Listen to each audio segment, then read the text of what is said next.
हाँ, एमसीक्यू के answers check करो जल्दी से। रजत का पेपर किसके पास है? कर ले, चेक कर ले, कर ले, कर ले।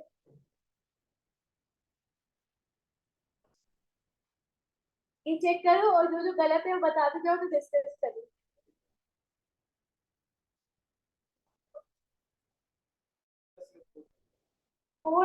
फोर्थ गलत है। फोर्थ का आंसर है ए।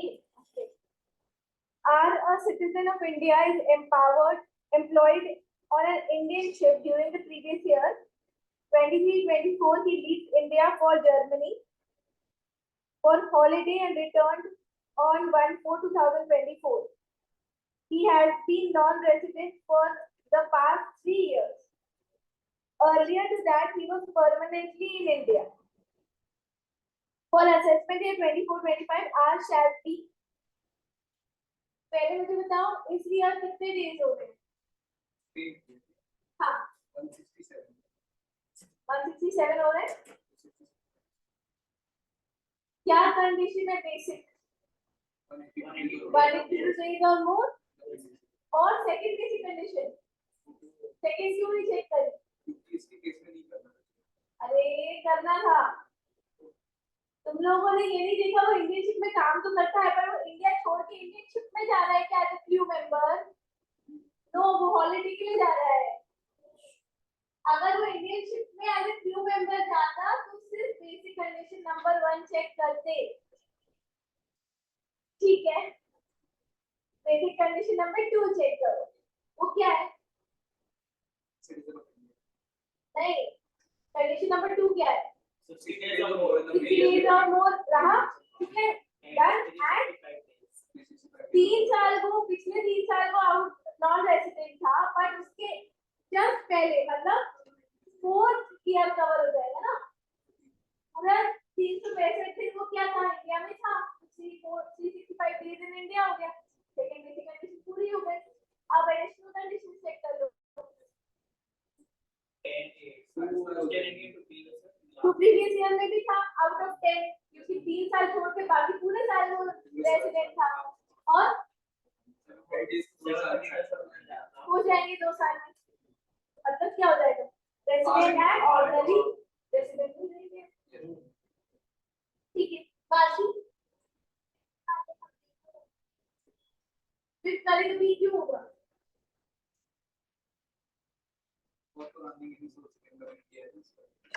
Fees for technical service paid outside India by a non-resident in India to non-resident in India, NR to NR, और वो भी बाहर पे हो रही है तो not be taxable in India, shall be taxable in India provided the know-how for which royalty was paid was used for the purpose of carrying on any business profession or earning a source of income in India। हाँ, non resident to non resident अगर royalty pay होती है या fees पर technical services use पे होती है तो इंडिया में टैक्सेबल सिर्फ तब होता है जब वो सर्विसेज कहाँ यूज हुई हो? इन इंडिया, है ना? तो नॉट टैक्सेबल थोड़ी बोलेंगे, वो बोलेंगे नहीं टैक्स।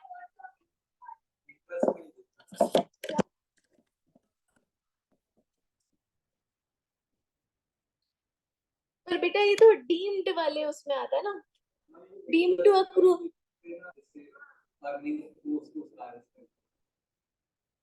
नहीं आया समझ में मुझे। हाँ, तो अगर वो एनआर इंडिया में यूज करता है बिजनेस के लिए। हाँ, नहीं, ये तो एबीसी में नहीं है, ये डीम्ड इनकम में ना, डीम्ड टू अक्रू और राइज इन इंडिया वाले पॉइंट्स में है ना। ये चार्ट बनाया था अपन ने, उसमें है ना ये तो अलग ही इनकम हो गई ना। हो गया क्या ये?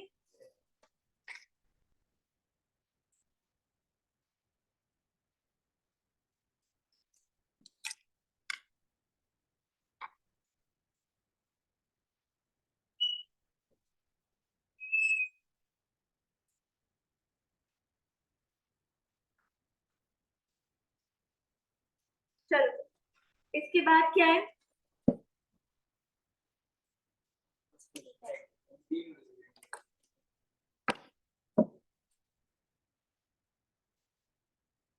छह मार्क्स का क्वेश्चन है, तो तुम लोगों ने सिर्फ 3 रेसिडेंट लिख दिया है क्या? नहीं, पूरा लिखा है। और उसके बाद ये रीटा की इनकम भी कैलकुलेट करी थी क्या? कर ली है। 16,50,000।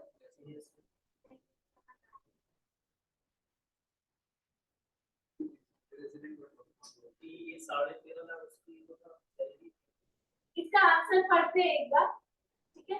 तुम लोग मैच करना, तुम लोगों ने कौन कौन से प्रोविजन लिखे और कौन कौन से छूट रहे, ठीक है?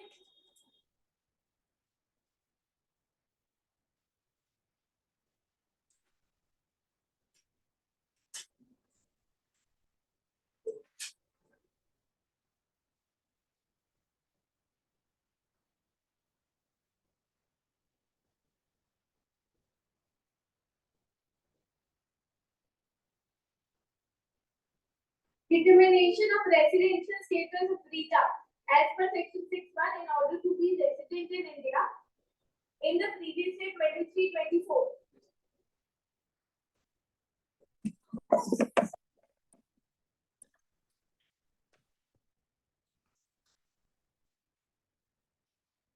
Now, Miss Rita should satisfy either of the following two conditions.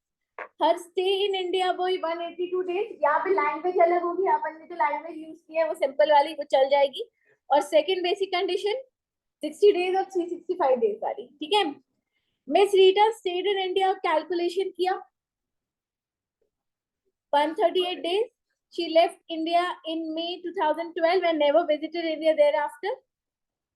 Her stay in India in the 4 immediate previous years would be nil. Therefore, she does not satisfy either condition 1 or 2 for being a resident. Resident नहीं है, ठीक है? फिर as per section 6(1)(a), an individual who is citizen of India would be deemed to be resident in India if his total income other than income from foreign source exceed 15 lakhs during the relevant previous year, and he is not liable to tax in any other country by reason of his domicile or residence or any other criteria of the similar nature. ये लिखा है provision तुम लोगों ने? क्या हुआ श्रुति? किया ही नहीं है ये वाला क्वेश्चन, क्यों?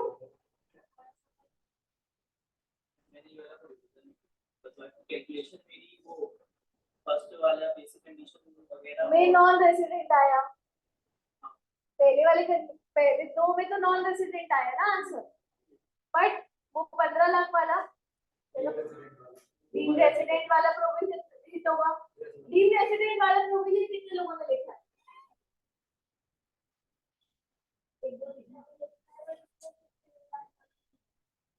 क्या लिखा?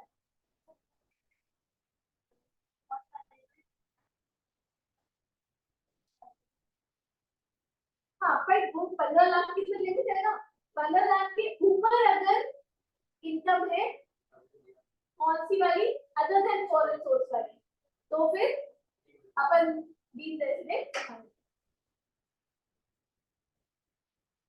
ठीक है? तो उसकी टोटल इनकम कैलकुलेट की अदर देन फॉरेन सोर्स, तो वो आई 16,50,000, तो मतलब 15 लाख से ज्यादा है ना? तो यहाँ पर फिर इन लोगों ने लिखा since Rita is a citizen of India, पूरा बताया देखो, सिटीजन ऑफ इंडिया है, who is not liable to pay income tax in country A and total income other than foreign source exceed 15 lakh, तीनों कंडीशन पूरी हो रही है. She would be deemed resident in India.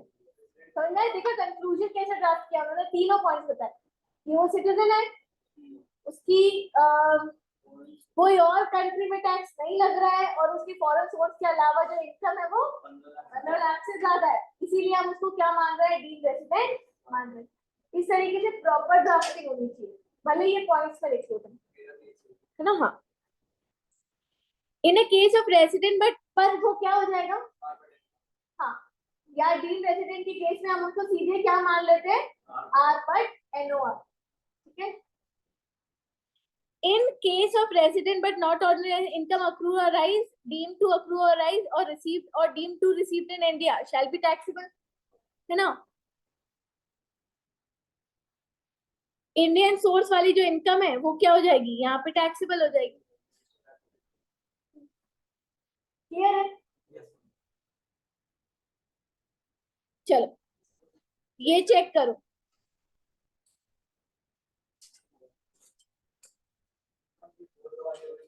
देख जो अपन ने बोला था ना, वही ना ऑल्टरनेटिव आंसर में लिखा था, मतलब मार्क्स चलेंगे. मेरा एक मतलब लग रहा था कि मैं ये वाली लाइन डाल दूं, एक्सेप्शन वाली लाइन डाल दूं, क्योंकि इनकम कंसीडर करके, लेकिन मैंने बोला यस नो आंसर नहीं है. हाँ हाँ यस लिखा है तो भी, नो लिखा है तो भी. फोर्थ वाले, सेकंड वाले में यस लिखा है. पूछा क्या है, whether the following transactions can be treated as income deemed to accrue or rise in India. So income of a non-resident and a non-citizen of India for shooting the cinematographic film in India. अरे पढ़ा तो था कि exception में आता है ना कि अगर वो फिल्म शूट करने के लिए बस आए हैं और वो सिटीजन नहीं है, रेसिडेंट भी नहीं है, तो फिर वो deem to accrue or rise नहीं मानी जाती. बिजनेस कनेक्शन नहीं है. वाला गलत है. Gift received by a non-resident on the occasion of his wedding in India.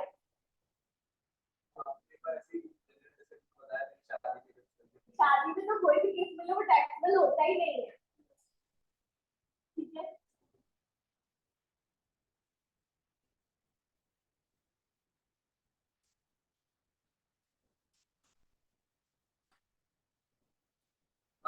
Next time जब टेस्ट होगा तो ये अगर ऐसा कोई एमसीक्यू है तो ऑल्टरनेटिव आंसर डाल देंगे. नहीं, ऑल्टरनेटिव आंसर चेक करने वाले के लिए दिए हुए हैं, तुमको नहीं डालना है. तुम एक्सप्लेनेशन लिख देना. हाँ, तुम क्या आंसर कर.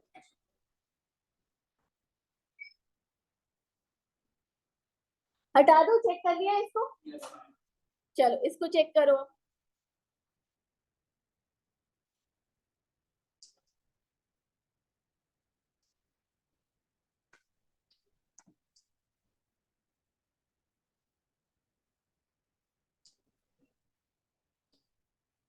एक सेकंड.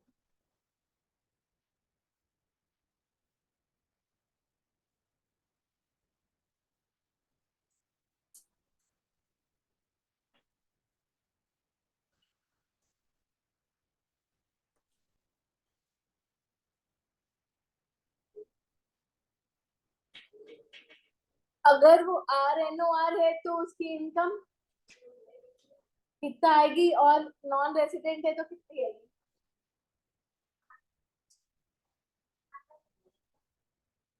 एनआर का और बढ़ गया.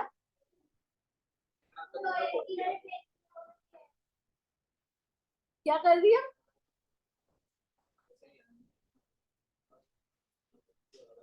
Royalty received from Akhil, a resident for technical services for a business outside India है ना.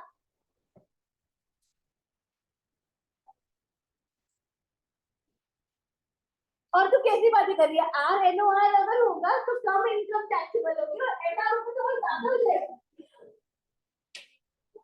एनआर में तो कम ही आता है ना. सबसे ज्यादा इनकम टैक्सेबल किसके हाथ में होती है, ROR के हाथ में. उससे कम RNOR के हाथ में, और सबसे कम एनआर के हाथ में.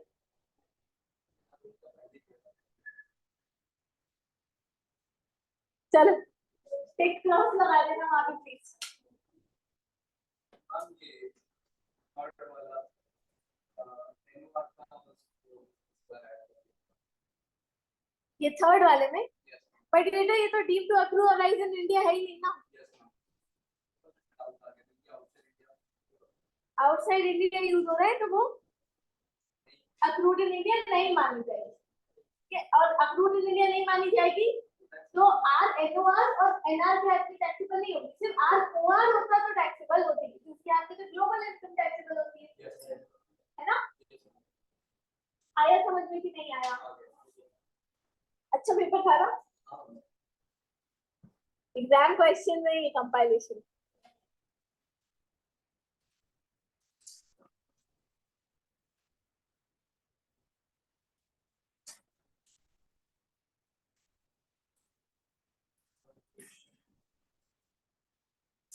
थर्ड का ए वाला,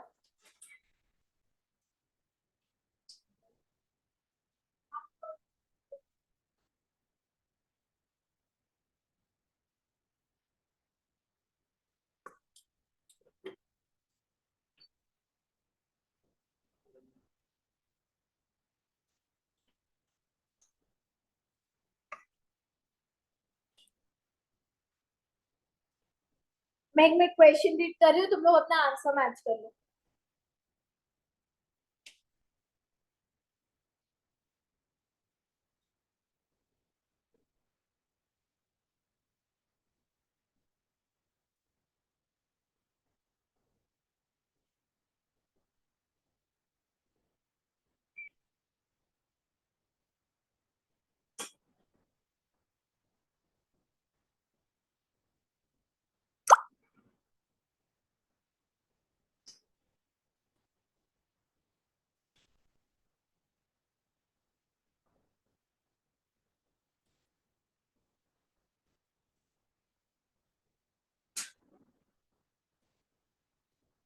हाँ बताओ मिस्टर जय। Indian citizen employed in X did not come to India at all during previous year 22-23. ठीक है, he would not be a resident.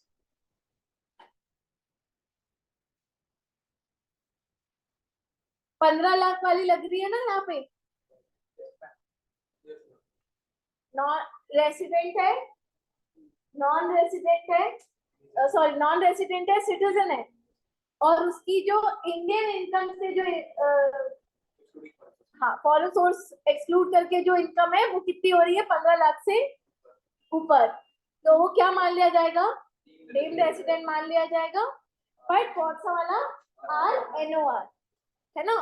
तो yes, in case of mister Jay is a citizen, he would be a non resident in India. नहीं, ये conclusion गलत है ना, same the provision of,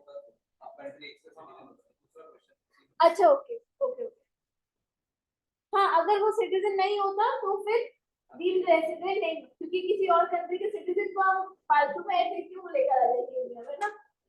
समझ में आया क्या? हाँ अगर वो नॉन रेसिडेंट होता तो भी, हाँ राइट।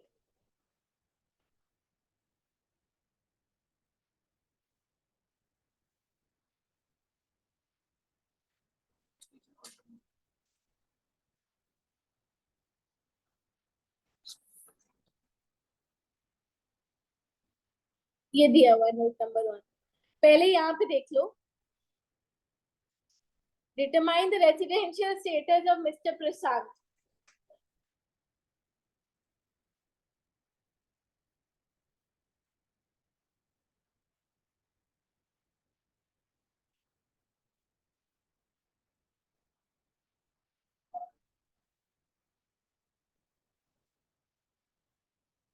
प्रेजेंटेशन का कोई फिक्स्ड फॉर्मेट नहीं है, तुम लोग अपने हिसाब से कर सकते हो। ठीक है,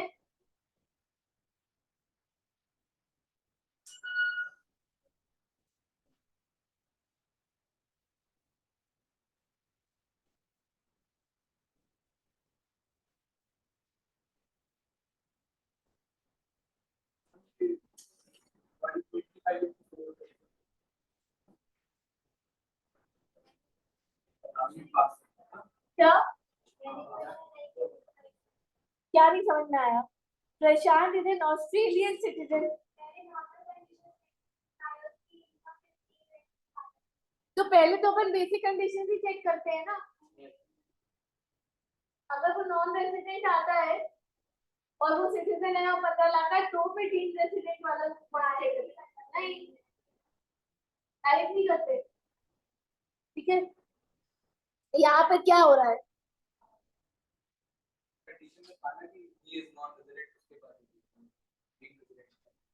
हाँ पहले की हाँ उस पे ये लिखा हुआ है ना कि अगर वो नॉन रेसिडेंट है, ठीक है, पर वो सिटीजन है और उसकी फॉरेन सोर्स को छोड़कर 15 लाख से ऊपर की इनकम है जो किसी और कंट्री में टैक्स नहीं लग रहा है उस पर, तो फिर हम उसको क्या मान लेंगे, resident.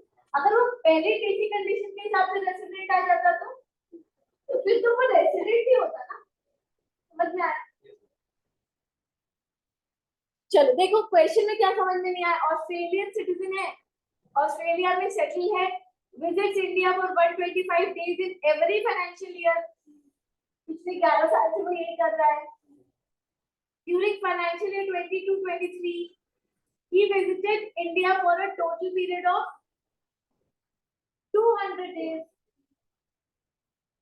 The purpose of his visit was to meet his family, है ना, जो कि सेटल है इंडिया में, और फैमिली मेंबर्स को मैनेज करना, and also for managing his business in Sri Lanka through his office in Chennai. ठीक है, तो क्या कंक्लूजन ड्रॉ किया? आर एन ओ आर है ना। ये देखो first condition satisfied, second condition satisfied, second मतलब बेसिक एडिशनल कंडीशन चेक की होंगी, है ना। बोथ कंडीशन आर सेटिस्फाइड तो क्या बना दिया उसको, आर एंड ओ आर। ठीक है, अब उसकी टोटल इनकम कंप्यूट कर दी, टोटल इनकम चेक करो, आर एंड ओ आर है ना वो, तो सब कुछ global income is taxable in India. Australia में बिजनेस है, श्रीलंका में बिजनेस है, taxable in India. Short term capital gain है 50,000 का, वो भी taxable in India. Agricultural land Australia में है, इंडिया में लैंड होता तो एग्जैक्ट हो जाता, बट ऑस्ट्रेलिया में है तो अगेन टैक्सेबल इन इंडिया। क्या हुआ भव्य, गलत हो गया? ठीक है,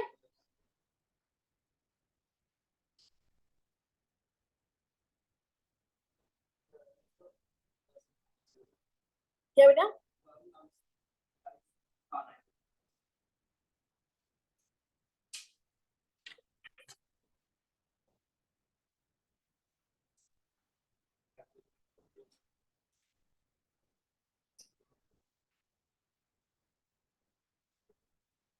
फोर्थ वाला चेक करो।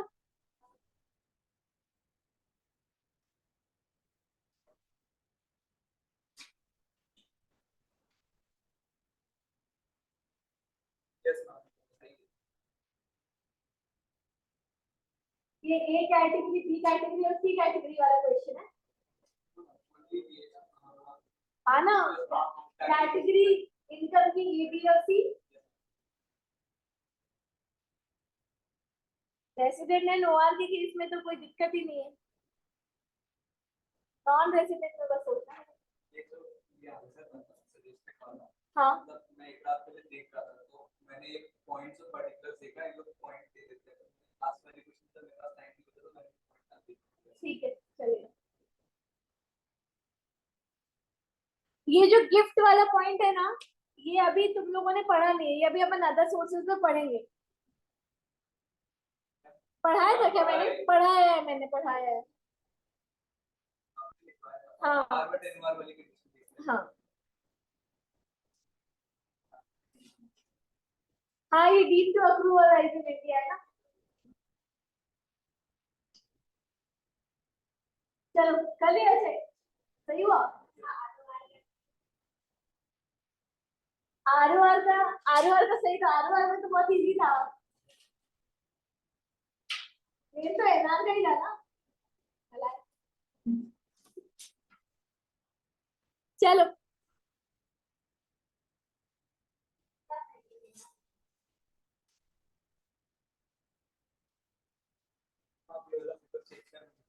हाँ, मैं कर दूंगी यार, मेरे को ना आज ही कर दूंगी क्योंकि फिर वो रह जाता है। चेक तो तुम लोगों ने कर ही लिया है, मुझे सिर्फ मार्क्स देने हैं ना। ये वाला भी सही है।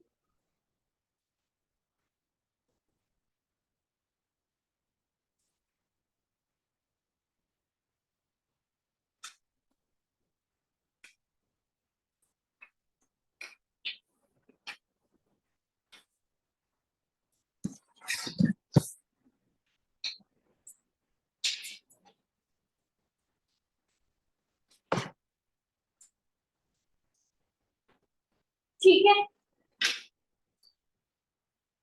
सबमिट कर दो, मैं मार्क्स दे दूंगी आज ही, कल ले लेना मुझसे। पहले वाला नहीं है, तुम लोगों ने चेक तो कर लिया है सब, मैं दे दूंगी फिर भी। ये कल ले लेना, बाकी पहले वाला बात कर लेना।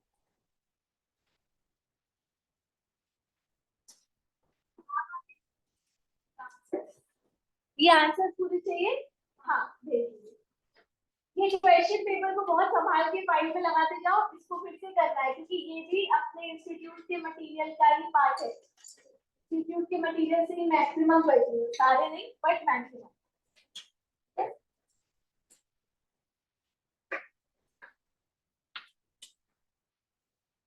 उसका भी रचित का भी चेक कर दिया क्या? हाँ मैम इसमें एक पॉइंट है कि इंग्लैंड लंदन की इनकम है और वो ऑस्ट्रेलिया में बच्चों की एजुकेशन भी यूटिलाइज करती है।